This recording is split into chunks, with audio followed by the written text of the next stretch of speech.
How y'all doing today? Y'all right? Come on into the room, into the space. I'll get myself together and deliver this message. Come on.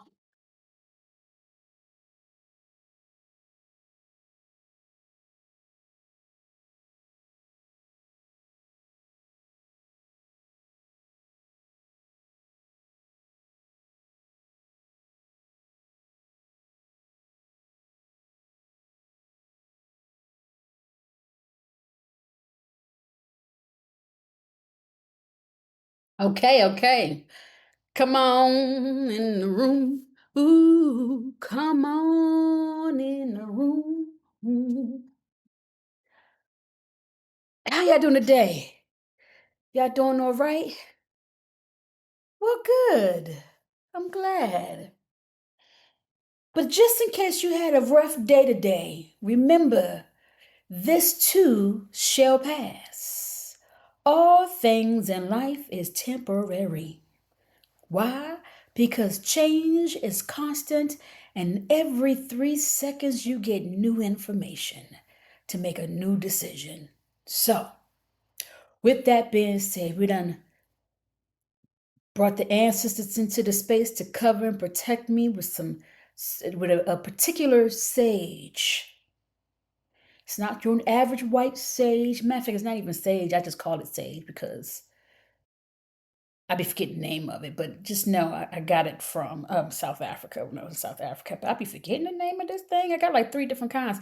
Anywho, the point is, bring the answers to the room. Bring a little protection and love into the room. That was that concoction that I had right here. Ain't gonna tell you what's in it, but just know there's a little salt in it to draw the line. And then of course I got my little oils and stuff on there that also does their own job that they need to do, right? Guide my tongue so it could be landed with sweetness and kindness, but directness, so you can hear the information, feel the information, and receive the information. So I done prepared myself, got my water to help stabilize my spirit. Go grab your two. For those who don't know, I'm Dr. Ken K. Lucas. You can call me a Ken K. Or Doc. I'm Dr. Ken K. Or a KK. Whatever your heart desires. Um, and I am a studier of the psyche. I study the psyche. What does that mean? That means I study not only your mind, I study your consciousness. I study the subconsciousness. I study the subliminal space in between that we can't quite grasp. That is what I study. I study human behaviors, patterns, recognitions. I study the gods, the deities, and the cosmos, not like a physics person. I don't study astrology, but it is in my wheelhouse because when you start talking about the psyche, everything and all things is included. I stand in the center and I'm able to jump in and tap in and do the work for any different dimension, or at least understand the work to some degree, for any different dimension need be, for me to get the job done. I study the psyche. So, why are we here today? Well, we are here today because I want to talk to you about a wonderful, what I think is wonderful, framework that has been going around, and people have been utilizing it in regards to helping them bring harmony into their souls. And when I say harmony in their souls, we're talking about alignment, right? We're talking about managing or working and healing our traumas, right? We're talking about changing perspective and looking at the world slightly different than what we previously saw it in. We're talking about connecting to everything that's in the world, not just humans, not just the animals, our pets, our dogs, our friends, um, but all things that exist that we are connected to, right? Because all things are connected. And so this here is an invitation for you to come on in to the community. Come on in to the room. I invite you to pick up this offering to help you understand a little bit better, maybe a pathway that you can take that will help you with your healing, will help you understand your mind, to help you understand your soul. Okay? So, what is it called? It's called No More Gates of Healing, right? But the better question is not about what is it called, is what does it do? Well, first of all, what it does is provide you a structural way to utilize the tools that you may already have in existence, or provides you a organized way or concept of looking at the tools that you have and the different ways that you may be able to use them. Okay, so that's what it does. That's what it do. Um, where is it from? What's the origin? Right? Well, I mentioned that everything is connected, right? Ooh, we are all connected. We are connected to the butterflies and the trees. We are connected to the water, to the land. We're connected to our dogs, our cats. And guess what? We're connected to the stars and the constellations and the planet. And last but not least, we are connected to each other, right? Now, I know you all said, no, we're not connected. Well, okay, we are connected. Or maybe we're not connected. How are we connected? Well, settle down, Kimosabi. Settle down. This is how. You know that little thing called an atom? That thing called an atom. That's energy. That ball of energy that created the galaxy called an atom. Well, that atom is in us too. We are nothing but a ball of energy, right? And because we are nothing but a ball of energy that has an atom in it, everything that has an atom in it came from the same ancestor. Yes, I call the original atom an ancestor. It's a living, breathing organism, right?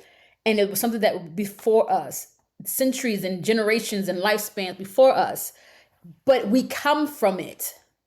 And because we come from the first atom that created the galaxies, which they say was the stars falling.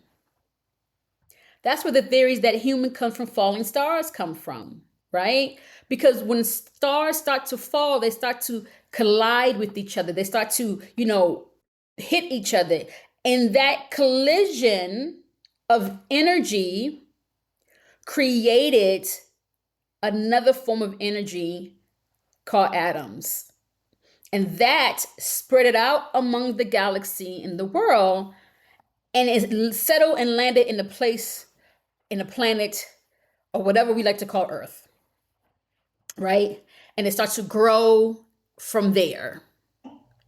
Start to grow. And in that, this thing called a blue algae starts to develop out of the atom. Now, don't quote me on the sequence of a thing, because I know I'm skipping a thing, but again, I'm not a physicist. I'm not a person who studied that part, right? But out of that, out of that atom, things grew, things start to evolve like water. Oh my God. That's where the theory that we come from water, that we was once fish, comes from, right? All humans come from the ocean. That's where that theory comes from. All humans come from falling stars. We just talked about how that happened, right? Well, those falling stars fell into the galaxy, created other energies in a thing called Earth. I may not be explaining it right, but bear with me. And out of that, waters evolved. Energy combined, water happened, and out of the water grew a blue algae.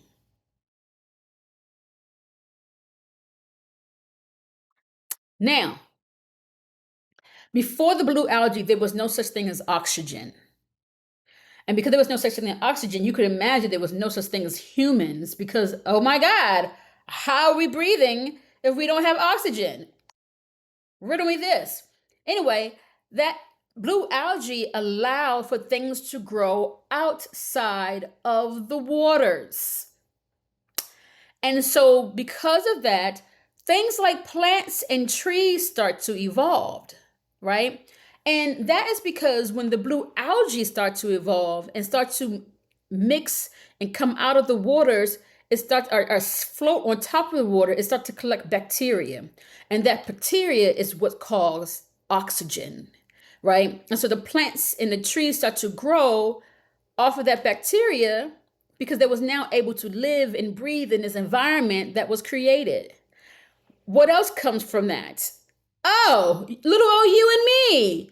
Oh my goodness, imagine that. And so here we are having not only one ancestor, two ancestors, but three. Why? Because remember I said that out of blue algae that came from out the water, correction, four, created oxygen, also created the first plants in the trees.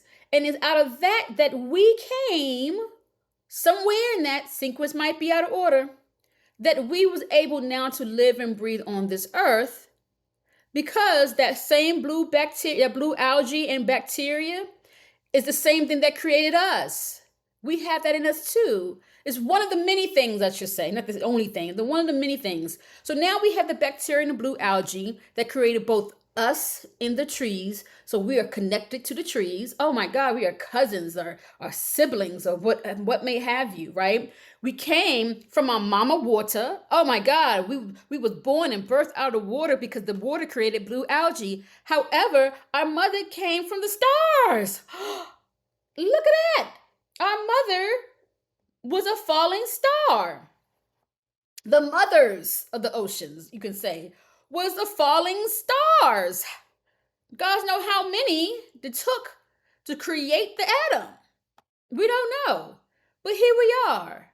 So we come from falling stars that fell into this planet and created this earth and created water, and then out of water we came out of and grew into plants and trees together, simultaneously, or separate, or after. Who knows? There's a whole lot of ancestors that we had to get us here. That's all I know, right? That's all I know. There's a whole lot of ancestors that we had to get us here. Now, there's a part of that story that I'm missing about iron. And I think it was the collision, not the collision, the stars, they all had iron. And I think it was the too much iron that was in them that made them start to fall. Don't quote me on that. We come back to that. But don't worry, iron is in there too. We all got iron in us too, right?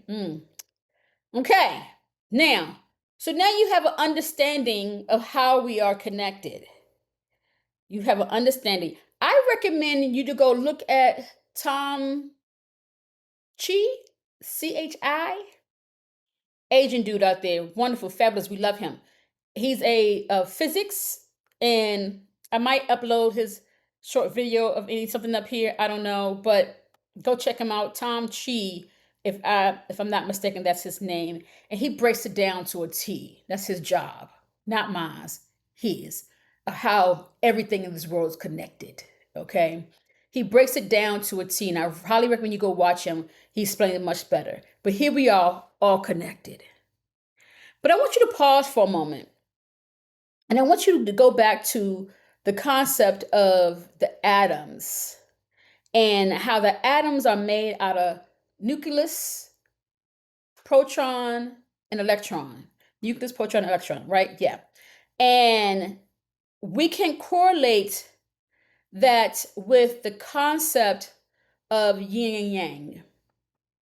For those who don't know yin and yang is an Eastern philosophy that says that we have two contemporary energy frequency. We have two energy force in us that counteract or balance out each other. And one is yin, which I believe is the feminine energy, and the other is yang, which I believe is the masculine energy. I might have flipped them. If I haven't, great. If I have, you got this corrected. And so this energy frequency, while the Eastern philosophy doesn't say it's the electron, protons, or nucleus, I'm asking you to think a moment and compare the two and correlate this. And this is how I want you to do this. I want you to think of the atoms. Atoms are made of a nucleus. Every nucleus has a proton in it. Proton, atoms prime, I don't know, has it in it. So every nucleus contains a proton. And the electron circles, like the Earth orbits the sun, it circles and orbits the nucleus that holds the proton in it. Okay? So now you have these two energy frequency. One has a little extra in it, the other one don't, but they're there and they're working together. Now, I use the yin and yang because there are two energy frequencies. Now, this is where the study of African traditions and beliefs comes into play. The Eastern philosophy only speaks about these two energy frequencies, the yin and the yang. The African philosophy, when you start digging around and you start looking at these stories, speaks of the masculine energy, the feminine energy, right? And a primordial being that we call the creator. Now, the yin and yang doesn't speak about the creator, not the concept. I'm sure because they also practice, multiple gods and multiple deities. I'm sure there's stories out there that may throw that into the bunch. I haven't heard most of them, but someone let me know in the comments. Let me know in the comments, right? This is a quiz for you, quiz number 1. Anyway, but in African tradition, we talk about the 3, right? In Christianity, they talk about the 3, the Father, Son, and Holy Ghost, differently, but they still do, right? And while I'm not saying that in Christianity, this correlates to the atoms, not saying that. I am saying that I want you to think about if there's 3 energy frequency, as human, we name and label things, right? The difference between most other philosophy, Africans, traditions, when you get down to the nitty gritty of it, speak about the creator. Out of the creator came this other energy, right? Matter of fact, let's use a Dogon story. The Dogon out of Mali have a story about the Nomos, right? The Nomos is water beings.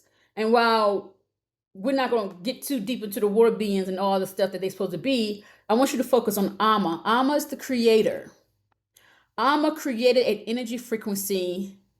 Why? No one knows. She might have been bored. But she needed a counterpart. She needed something to do, someone to talk to. Create this energy frequency. And out of that energy frequency, she made this energy her counterpart. He, call it one, because the creator, the primordial being, this God has no gender, has no sex. It is all things, it's totality. So because of that, when they created this energy frequency, they was like, oh, I see you, you see me, we should see each other. That's how it went. And so they became a life partner, forever floating and moving with each other. They like inseparable. You can't find one unless you have the other, right? And while they may have their own jobs to do, or while they may be doing their own little thing, they're inseparable. That's the nucleus in the proton, right? While the proton might be out here doing its own thing, attracting other energy, looking around the world, it always has the nucleus with it, which is Amma. And Amma might be sitting here chilling, controlling everything with this energy because they ain't got to go nowhere to do that. They be up in their own little world, say, hey, I'm just going to I'm going to think, I'm going to feel it, but when it happens, it always has the proton. It's always there. They go back like babies and pacifiers. It's that simple. However, the electron is not always there. It's separate. And so when we start thinking of African tradition in the Dogon, you have Amma, you have the energy frequency. Right now, we just want to say the energy that they created, the energy force, the life force that they created. And then they had the electron, which is what they gave birth to, which was in some stories called Ogu, and other stories called the pale fox, right? And the Ogu, or the pale fox, in the story, the Dogon story, was born incomplete. Let me rephrase that. Was born premature. The pale fox slash Ogo was born premature. Here we get this. What we got. The pale fox was born premature. Okay. And because of this premature, they didn't have all their faculties about them, right? They was missing some things. Things was not fully developed. And right. And so in order for them to function, they have to stay a certain amount of distance from Amma and the life force. There's a separation from them, but yet they can't be too far. And in this story, in order for Ogo, or the pale fox, to hear Amma, the creator, to speak, to talk, to communicate, to understand, do all the things, they have to go through the life force that Amma created. That's the only way they're able to do it, right? And this life force was created by Amma, and more life force was created. Let me say that more life force were created. And this is how we get into the Nomo beings, right? The Nomo beings, there's a couple of stories out there. One said it came from an egg. The other one said there was 8 water spirits that came down. It's too many stories. But the pale fox, or Ogo, has to go through these 8 water spirit beings, right? And these 8 water spirit beings comes from Amma, the creator, and the life force, right? Remember, they counterparts. They like husband and wife. They like partied each other, And there's also, I forgot in this story, the reason why Oko, the prime reason, the prematurity, also means that they did not have the essence of Amma, right? And there's a difference from having the DNA of Amma. They had the DNA because Amma created them. Okay, cool. That was passed down. Those genes was passed down. But Amma did not breathe life into them. And because they did not breathe life into, she did not intentionally give her life force to Ogo. Because Ogo was out here doing too much. Ogo all of a sudden say, look, let me go ahead and come out early. Came out early and just started running amok and doing all types of stuff out on these cosmic streets. It was like, what? Ogo, slow down, man, slow down. And Ogo was like, nah, I don't want to slow down. I was like, yo, chill out. Nah, I don't want to chill out. I do what I want. I do what I like. I do what I want. I do what I like. And so, because of the hard-headedness of Ogo, which we could blame on the fact that he was missing some faculties, right? Alma was like, well, you're not going to get the essence of me, because if I breathe into you this essence, you're going to do too much.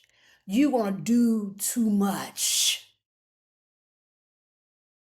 You're going to cause too much ruckus, too much chaos, and we ain't got time for that. So, I don't know where I'm gonna get these grand ideas from, but they decided to go home ahead and produce more energy frequency, which is the 8 spirits of Nomo, water spirits. And in those 8, they blew life essence, Alma's life essence into them. And then Alma had a nerve to say, hey, now I need you to go and fix everything that Ogo did. I need you to fix it. Because he did too much and he hard-headed, so he needed to fix it. And then she took Ogo, and some say death, some say he took a nap, but remember, energy can't die, right? But she took him and contained this energy frequency so that it could not cause any more chaos. And then after a while, let Ogo out, but attached it to the other 8 frequencies, the other 8 water being frequencies. and said that, you need to orbit them. You need to watch what they do. You need to listen to them. You need to speak to them. Everything that you have to do, or everything that you do, if it's too much, they need to come and check you. They got to fix it. They need to check you because you're doing too much. You on a loose rope, so you can't go too far. You move, we move, just like that, right? So you got to report back everything you see and do out here in this world to these 8 spirits that I gave birth to and gave my essence to. I gave my essence to, because they gave birth to everything. I gave my essence to. Right? The life force decided to stay down here with her children that she birthed, and we call her the planets. We call her the planets, the universe, the galaxies. Right? She's the matter. So she stayed down here. So then we call her Earth in our case. We could call her Earth in our case. And so here we are, out here with these 8 water beings, trying to fix what Ogo I was out here doing, right? And then Ogo out here still trying to live life, but because it was premature and didn't have all his faculties, is on a loose rope and can't move, can't breathe, can't do anything unless the other 8 spirits are part of it. So I need to wrap this up, but I wanted to share that story because in that story you have the 4 elements. We talk about Ogo. Ogo represents fire. That pale fox, no matter how pretty he is, represents fire, right? We talked about the water, but the water beings, the 8 water spirits, we talk about them. We talk about the life force, what we say we're going to call Earth, which is the planet, right? We talked about them. And then we also talk about Ama, which is God, or the primordial spirit of being, or creator, or totality. So those are the things that we discuss here. But also, before we end this, I want to tap onto one little more thing. Those 8 water being spirits, or those 8 spirits that receive the essence of Ama, guess what? Part of that essence came power. It was already in their DNA, but it heightened their gifts. And those gifts we call elements. We call fire, wind, earth. So those 8 beings are twins. There's 4, but one of them have counteractor energy, just like Ama and the life force that they created is a reflection of the original life force in Ama. Okay? Does that make sense? That these 8 water beings are actually twins, and they are connected like Siamese twins. We are Siamese, if you please. We are Siamese, if you don't please. And so because of that, they hold the essence of Ama and the essence of Earth, the life force, the original life force, what we call Earth, but it really shouldn't say Earth because it's not the case. But that's what we're saying.